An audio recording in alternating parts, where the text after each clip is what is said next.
Good day, Amherstburg. It's myself, Laura D'Alessandro. It's Ron Giofu from the Rivertown Times, back here in the studios of CKBG 107.9 The Berg for the RTT's Week in Review. Cold enough for you, Ron?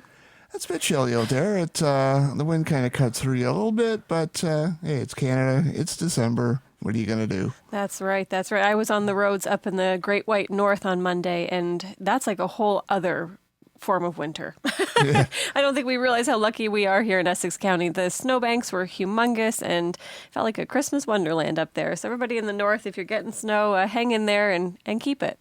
Exactly. Yeah, I'd rather have the cold than the snow. It's easier to drive in cold. I mean, my car might suggest otherwise, having that run on a cold day, but at least there's less of a chance of ending up in a ditch or something like that, because when there's snow and ice, sometimes the things tend to go off the rails a little bit, and you end up where you don't want to be. Yeah, for sure. Turning our attention, our front page story this week was the Baylor Jail event that was held at Sobeys, hosted by CKRT. It was to support the food bank at Amherstburg Community Services. How long did it go on? I was there right when it kicked off. I was there kind of first thing in the morning. Did it go long into the afternoon, or? I didn't leave long after you did. I mean, there are still some quote-unquote convicts in the jail. Yeah. I mean, of course, these are folks who willingly were arrested, shall we say, and arrested in quotation marks. It was all detained, maybe is the word. All for fun, and they had the help of the Windsor Police Service Amherstburg Detachment. They had Harrow OPP, or Essex OPP, I guess, and Harrow help out. And so you can see the motley crew on our front page this week of all those who were picked up and thanks to charitable donations to the ACS Food Bank, eventually released. And all they raised about $4,025. It all goes to the food bank with ACS, and just a great cause. And obviously this time of year, food banks everywhere need our support. That includes the food bank at Amherstburg Community Services, obviously the Amherstburg Food and Fellowship Mission, the Society of St. Vincent de Paul, and various others around the region. I know there's the food pantry in Harrow. There's all kinds of great causes out there that need support around the Christmas season. So, I mean, this is just one way of giving back. And it's wonderful to see so many people support the community. And but there are still people in the community of Amherstburg and surrounding communities struggling.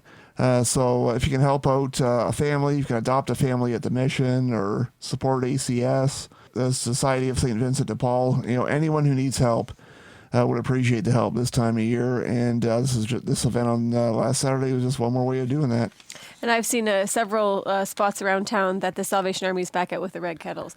And they've made that super easy. I know for myself, I very seldomly carry cash or change or anything, but you can scan a QR code to donate. So they're definitely looking for help too. And the Downtown Mission in Windsor, they're always looking for assistance. So there's lots of ways, just have to be creative in how you reach out. Oh, exactly. Not much going on in the way of town news. It was a relatively quiet week. The town did host an open house out in McGregor last week in hopes of receiving some feedback on a possible expansion to the sewage system out in McGregor. Yeah, the lagoons are nearing capacity out there, and this is a joint project between the town of Amherstburg and the town of Essex.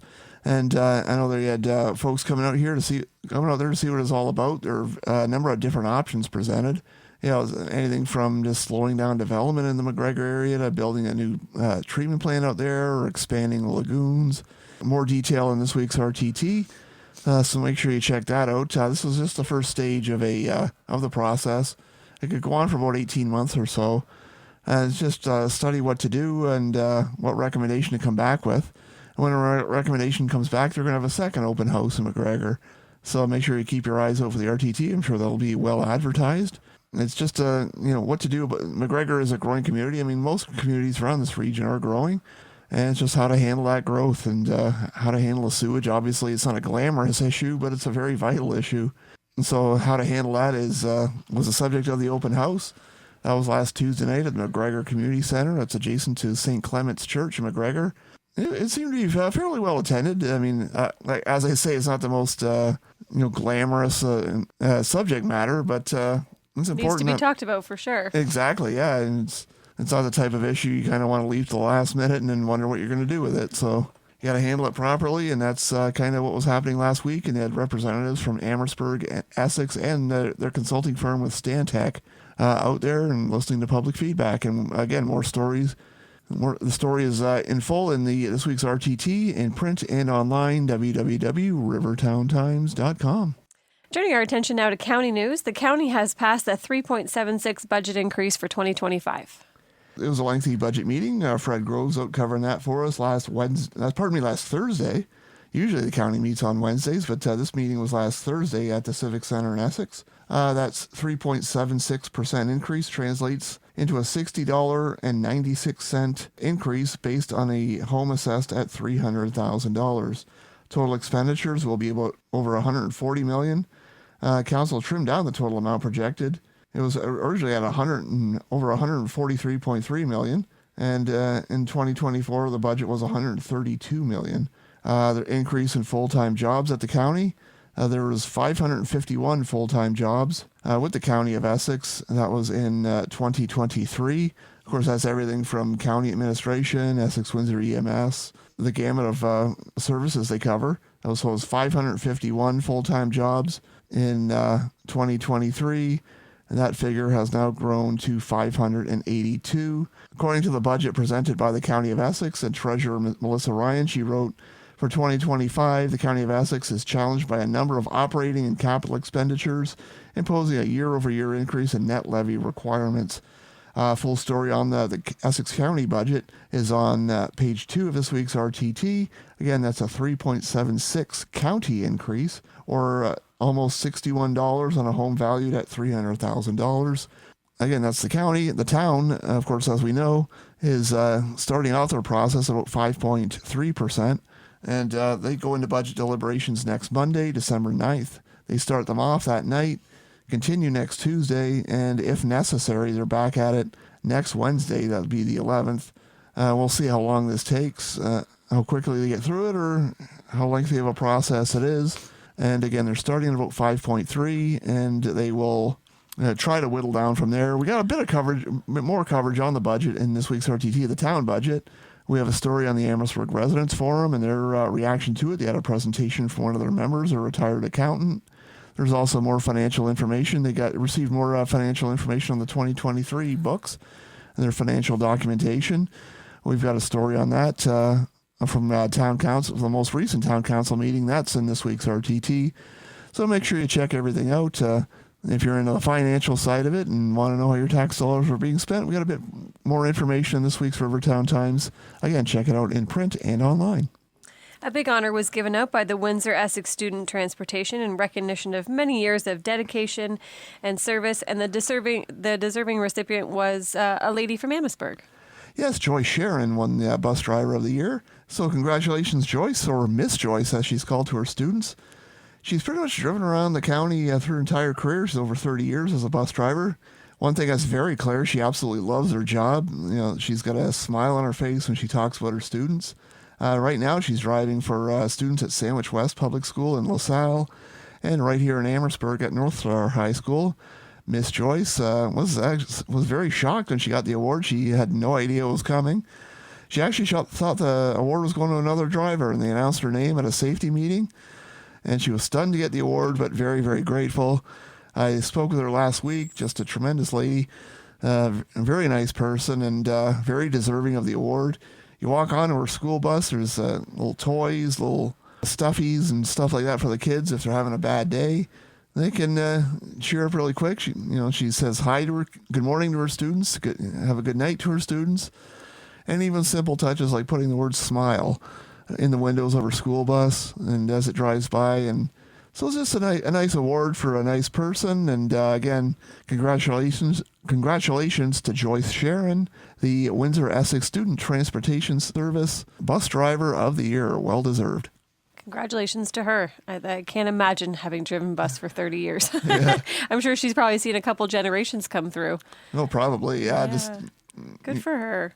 Probably children of children she drove her now, taking her bus. That's right. The AMA Sportsmen held their annual Christmas party with a special guest arriving by horse-drawn carriage. Yeah, Santa and his elves came by horse-drawn carriage to the Sportsman's Club last Sunday. Special thanks go not only to the Sportsman's Club for their members-only Christmas party that about 108 students registered, children and youth. And so they came out and had a really good time. It was a packed house at the Sportsman's Club. And a very special thanks to Wismar Clydesdales. There wouldn't be any horses without Wismar Clydesdale, so they brought their horses out, the horse and buggy. And it was a sight to see. And when I got there, they had already arrived. And we have photos on our social media, photos in this week's RTT. That's on page 3, so make sure you check that out. And just another reminder, Christmas is right around the corner. So get your Christmas shopping done. And in the case of Sunday, Santa arrived a bit early for some of the kids, and they got some early Christmas presents. So a lot of smiles from not only the kids, but parents and grandparents and everyone there. Last Friday night, you and I had talked about it on last Wednesday, but last Friday night, you and I came together at the Harrow United Church for their toonie auction. It was a great night, and we had over 30 baskets were auctioned off, and we raised over $4,000 for the general fund at Harrow United Church. And like we said last week, in previous years, and the toonie auction we held last year at the church, Ron won popcorn. What did you win this year, Ron? I won even more popcorn. And so if you have Ron, if you have Ron on your list of Christmas ideas, he could definitely use some popcorn. If you need strings of popcorn barrel. if you need strings of popcorn to put on your Christmas tree, let me know. I'll pop it for you. Well, no. Stop by Gore Street. Well, yeah, exactly. I have the machinery and the popcorn to pop it for you at least. But I won that and a lovely pressure cooker. So. I'm excited. I think I'm going to hear the popping of popcorn coming from your office and the smell of chili in your crock pot. Yeah, so it's I might actually learn to cook now. I got you're nice enough to give me an air fryer recently. Now I got a pressure cooker, so you'll just be a culinary whiz for 2025. Exactly. That's my New Year's resolution, is to actually learn how to use these things and actually learn how to cook. And it's never too late to start. I've mastered the microwave. I can make mac and cheese and the odd little thing in the kitchen, but now I can actually do more elaborate stuff if I choose to. The possibilities are limitless. We'll keep that maybe a segment for 2025, Cooking with Ron. Exactly, yeah. Or What's Cooking with Ron. Exactly, yeah. We got to get this radio show live streamed as well. Wear a chef's hat in here, or maybe I'll just do that. We post the photos on our social media, and after each show, so maybe I'll wear a chef's hat. You can post the recipes too. Exactly, yeah. Turning our attention now to sports, Admirals head coach Zach Gervais, he secured his first win behind the bench as the new head coach of the Admirals when they defeated the Blenheim Blades in a 5-3 decision here at the Libro Center. Yeah, big win for the Admirals. They had 11 days off. It was actually supposed to be 9. They had a game postponed up in Walpole Island, but they're finally back in action on last Saturday night at the Libro, winning, as you say, 5-3. 5 different goal scorers for the Admirals as they improve their record to 9-9-0-1. They're back in action this week. They got a game. Their next home game is Sunday at 6:30 against the Moortown Flags, and that's the next time you get to see them here at the Libro Center. Actually, they play tonight in Wheatley, and Friday night they got the defending Ontario Junior C champion Lakeshore Canadians at their place at the Atlas Tube Center. So, and then of course Sunday night's game at 6:30 back here at the Libro Center against the Moortown Flags. So a busy week and some tough opposition for the Admirals, but again they should be up to the challenge, we hope, and after a couple of road games back at home. So we'll see how they do, and as always, the RTT will be there to monitor their progress. North Star Sports is back in full swing again, seeing the boys' hockey team starting off the season with a big win last night against La Jeunesse. Obviously, it's not in the paper, but I know that you had got some tidbits and some info coming out of the game last night. Yeah, that was Tuesday afternoon after this issue of the RTT went to press, but we're always working. So out at the Libro, they won 6-1. Big, nice win to start the year. They're back in action Thursday at 3 o'clock out at the Libro. Free admission for those wanting to attend. The Wolves host the Erie Migration Coyotes. That's a mouthful. Exactly, yeah. If you wonder who the Erie Migration Coyotes are, they're formerly known as the Kingsville Cavaliers. As we know, the new high school opened in Kingsville this year, now known as Erie Migration District School, and their team name is the Coyotes. So they're in town on Thursday afternoon, and you make sure you check that out. And it's going to be busy. I'm going to be running because the girls hockey team also opens their season tomorrow, also at 3, also at the Libro Center. So I'll be running from rink to rink, taking pictures of a pair of hockey games. So It's actually kind of efficient for me. I get 2 stories and only have to drive to one place, so get to save on the gas a little bit and stay in town and get two stories and some photos with it. So make sure you stay tuned for coverage of those games. And girls volleyball, they're also back up and running and racking up some big wins along the way. Yeah, the senior girls opened the season at home yesterday on Tuesday against the Massey Mustangs. The seniors won their match in 3 straight sets. And the juniors, unfortunately, fell short 2-1 to the Mustangs. So a positive start for the senior girls. They got a lot of young blood on the team, a lot of fresh faces. So we'll see how they do this season. They went to OSA last year and came home with a bronze medal. Again, though, a lot of those girls graduated, and they got some new girls in their place.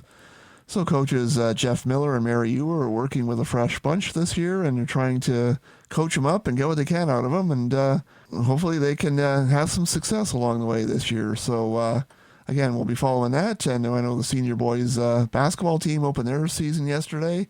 So we're staying on top of all the sports at North Star, and good luck to them, and good luck to the folks out at Villanova as well. It's a busy time of year. After a couple of weeks, there was a bit of a lull between the fall season and the winter season, but winter season has ramped up in a hurry.